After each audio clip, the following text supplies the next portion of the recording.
किशनगंज अनुमंडल मुख्यालय सर अपराधियों का सेफ जोन बन गया है और लगातार जनप्रतिनिधियों को टारगेट कर उनकी हत्या कर दी जा रही है। और यहाँ के जो भी जनप्रतिनिधि हैं वो सिर्फ आश्वासन दे के छोड़ दे रहे हैं। इससे सर अपराधियों का मनोबल बढ़ा है और कहीं ना कहीं घटनाएं भी बढ़ी है सर। नहीं सर, प्रथम तो मैं जहाँ खड़ा हूँ श्री लाल यादव की मुखिया की हत्या जो है वह पुलिस प्रशासन के लिए काला धब्बा है, मानवता के लिए कलंक है। दिन के 11-12 बजे एक निर्वाचित मुखिया और उभरता हुआ उदयमान जननेता की हत्या करना अनुमंडल हेडक्वार्टर में, जहां के समीप में आधा किलोमीटर की दूरी में थाना और अनुमंडल पुलिस पदाधिकारी दोनों है, ये प्रमाणित करता है कि थाना और पुलिस नीलाम हो चुका है, अपराधी बेलगाम हो चुका है और जनता और जनप्रतिनिधि दोनों असुरक्षित है। वरना हाई डेयर यदि पुलिस प्रशासन का वर्दी का खौफ होता तो क्या दिन के 11-12 बजे दिन में ये भी खौफ था, उस पुलिस डर और भय था? ये वर्दी के लिए चुनौती है, पुलिस प्रशासन के लिए ललकार है। आज पुलिस प्रशासन और कानून संसार हो गया है, लगता नहीं है कि कोई कानून का शासन है। आखिर किस प्रकार से 11-12 बजे दिन में अनुमंडल हेडक्वार्टर में थाना के 15-20 आधा किलोमीटर की दूरी पर, जहां दरोगा, इंस्पेक्टर और डीएसपी और पुलिस प्रशासन है, वहां पर अपराधी धंधाधुन गोलियों से भून रहा है? क्या ये शासन का नमूना है? ये सबसे अधिक शर्मसार करने वाली घटना है और इस घटना की जितना भी निंदा की जाए, मैंने कहा कि यह लोकतंत्र के लिए चुनौती है, मानवता के लिए कलंक है और लगता है कि कानून का राज बिल्कुल समाप्त हो चुका है। जिस दिन हत्या हुई थी सर, उस दिन एसपी राजेश कुमार के द्वारा आश्वस्त किया गया था लोगों को कि 24 घंटे के अंदर अपराधियों की गिरफ्तारी की जाएगी। आज 7वां दिन है सर, अब तक कोई डिटेक्ट नहीं हो पाया है कोई भी अपराधी सर। न मैं दूसरी बात ये बता रहा हूँ, सबसे बड़ी सवाल अपराधी पकड़ने के बाद पुनः मैं आप पत्रकार लोगों को भी विनम्र निवेदन कर रहा हूँ और जनता से, जो कुख्यात अपराधी, जो अपराधी का सरगना दर्जनों अपराध को अंजाम दे चुका है इस अनुमंडल में, जिनको सीधे जो है पुलिस प्रशासन को चुनौती देते हुए 11-12 बजे दिन में अनुमंडल पुलिस मुख्यालय में हत्या कर रहा है, उस मृतक मुखिया जी की पत्नी भी मुखिया रही है, उनके अबोध बच्चे हैं। पहला 7 दिन के बाद उनकी सुरक्षा गार्ड क्यों नहीं यहां दिया गया? प्रशासन, पुलिस प्रशासन कितना मृतपर और लाश बन चुका है कि मृतक परिवार के यहां पहले मुआवजा क्यों नहीं दिया गया, यहां पर सुरक्षा क्यों नहीं दिया गया?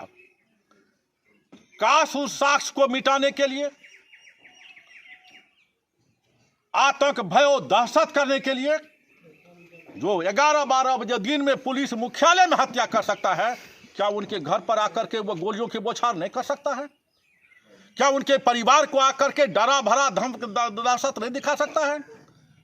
क्या उनको यह दशा आखिर कि पुलिस ने सोचा? इतने बड़े निर्मम हत्या होने के बाद आखिर क्यों नहीं वह जो है कि जितना मृतक के परिवार आश्रित है वह नेम दर्ज एफआईआर कर चुका है? नहीं, पुलिस प्रशासन को मैं कह रहा हूं, पहले नाम दर्ज एफआईआर क्यों नहीं किया? नाम दर्ज एफआईआर नहीं करने का कारण है कि कुख्यात अपराधी सरगना के डर, भय, दहशत के माहौल से मृतक का परिवार आश्रित है। विधवा सोच रही कि मेरा मां का सिंदूर तो चला गया, मां के कोख का बेटा तो चला गया, उनका होने वाला जो जनरेशन है वह पुनकी नहीं समाप्त हो जाए। इतना डर का, भय का, दहशत का माहौल है। पहला था कि आप पत्रकारों ने भी क्यों नहीं उजागर किया कि ऐसी घटना पर क्यों नहीं सुरक्षा व्यवस्था दी गई है। और पहली मैं मांग ये कर रहा हूं जिला के पुलिस कप्तान से, आरक्षी और मंडल पदाधिकारी से कि यथाशीघ्र इनके परिवार को अस्थायी तौर पर सुरक्षा गार्ड की व्यवस्था दी जाए। पहली आवश्यकता यह है। दूसरी आवश्यकता यहां का है कि इस मुकदमा का उद्भेदन करने के लिए मात्र एक मरा हुआ थाना के पदाधिकारी और लाश पर नहीं छोड़ी जाए, इसके लिए स्पेशल टास्क फोर्स गठन की जाए। और स्पेशल टास्क फोर्स से गठन किया जाए कि आज जो जनप्रतिनिधि की हत्या, जो आपने प्रश्न किया, लाल यादव की मुखिया भी हुई है हत्या, खौरागंज पंचायत हरेली निवासी लाल जी की मुखिया हुई है, दो बार मुखिया रहे, एक बार उनकी पत्नी मुखिया रही है। इसके पहले दुभी सुभी में अनिल यादव की मुखिया की हत्या हुई है। उसके पहले फूलपुर के मुखिया रामचंद्र यादव की हत्या हुई थी। रामचंद्र यादव के बेटा पर भी गोली चली थी। उसके पहले जो है कि भटौनी के मुखिया उदय यादव की हत्या हुई थी। क्या हुआ इस मुकदमे का उद्भेदन? प्रशासन इसकी अनुसंधान करे, उद्भेदन करे। इन सभी मुखियों की हत्या करने वाला, अनुमंडल में अपराध का आतंक फैलाने वाला, दहशत का त्राहिमाम करके बाजारों से रंगदारी वसूल करने वाला और उस रंगदारों की मिली भगत पुलिस को देने वाला से अपराधी को और पुलिस की मिली भगत है कि नहीं है। इसलिए हम ये कह रहे हैं कि इस अनुमंडल के सभी अपराधों की जांच के लिए सरकार सीबीआई का गठन करके इस मुकदमा के जितने जनप्रतिनिधियों की हत्या हुई है उनकी अनुसंधान स्पेशल टास्क फोर्स से और सीबीआई से इस मुकदमा की जांच करे और सभी मुकदमा को रिलेटेड करना चाहिए। और इस तमाम ये मुखिया की हत्या का करने वाला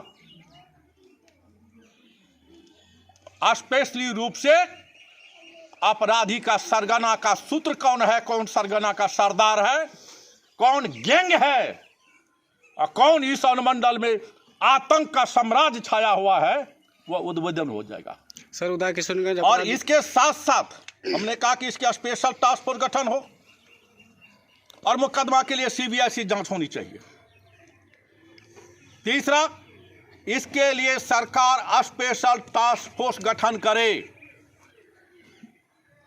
और मुकदमा का 90 दिन के अंदर उद्भेदन के बाद 1 साल के अंदर इसको अपराधी को कानून के तहत सजा सुनाई जाए। जब स्पेशल कोर्ट गठन हो जाएगा तो 1 साल के अंदर मामले के न्यायालय का निष्पादन स्पेशल कोर्ट में हो जाता है। और लास्ट जो आपने कहा, हम ये चाहते, सरकार के मंत्रिमंडल का निर्णय है कि मृतक के परिजन को सुरक्षा गार्ड दी जाए, उनके आश्रित परिवार को नौकरी दी जाए या नौकरी और मुआवजा दोनों में कोई एक, इसकी व्यवस्था होनी चाहिए। लास्ट आपने जो प्रश्न किया, आए दिन निर्वाचित मुखिया, समिति, जिला परिषद, वार्ड काउंसिलर, सरपंच की हत्या हो जाती है।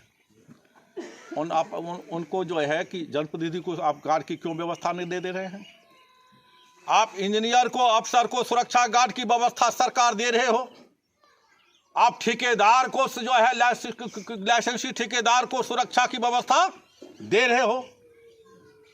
जनप्रतिनिधि को गाजर और मूली की तरह कत्लेआम होने के लिए छोड़ रहे हो।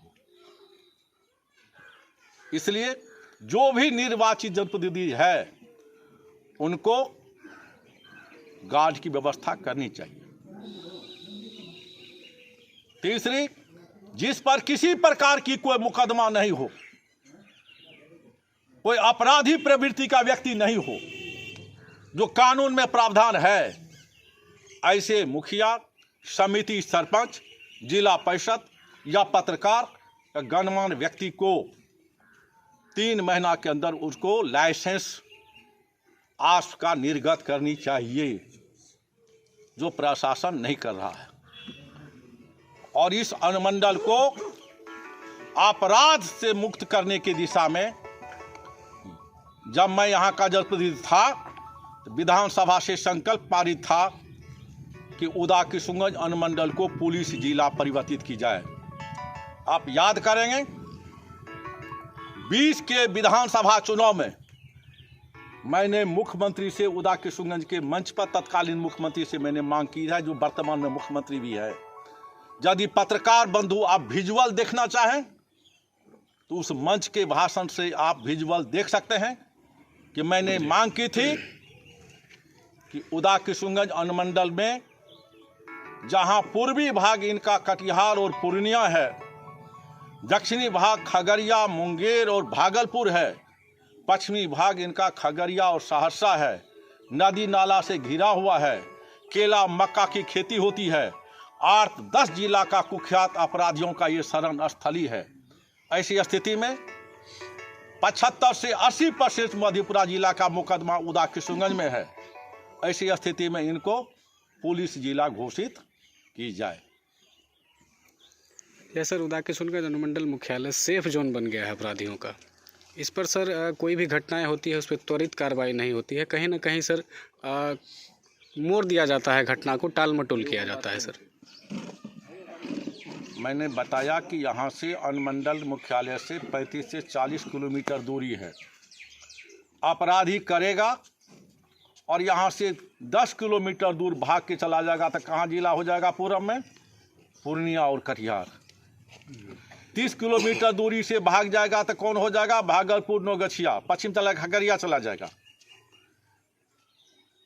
अब इसीलिए इस अनुमंडल के सेंसिटिव जोन के कारण हमने ये कहा कि इनका अस्थायी तौर पर निदान की व्यवस्था है कि इनको आप पुलिस जिला घोषित करके, आप जब पुलिस जिला घोषित करेंगे तो यहाँ एक एसपी हो जाएगा, डीएसपी रहेगा ही, पुलिस बल की संख्या बढ़ जाएगी।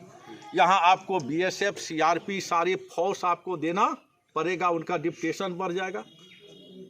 तो निदान तो उसका वही तरीका है। और जहाँ तक आप जनप्रतिनिधि की बात कर रहे हैं तो मैं जानना चाहता हूँ, लोकतंत्र में जनप्रतिनिधि चुनाव जीतते हैं और हारते हैं, क्या एमएलए और एमपी से आप प्रश्न कीजिए, जो एमएलए एमपी हैं, क्या इस दिशा में उन्होंने कोई आज तक क्वेश्चन या पत्राचार सरकार का ध्यान आकृष्ट किया है? क्या जनप्रतिनिधि को इस समस्या से कोई है? यहाँ तक कि उन्होंने कभी एसपी, डीआईजी, आईजी को भी कोई पत्राचार किया है?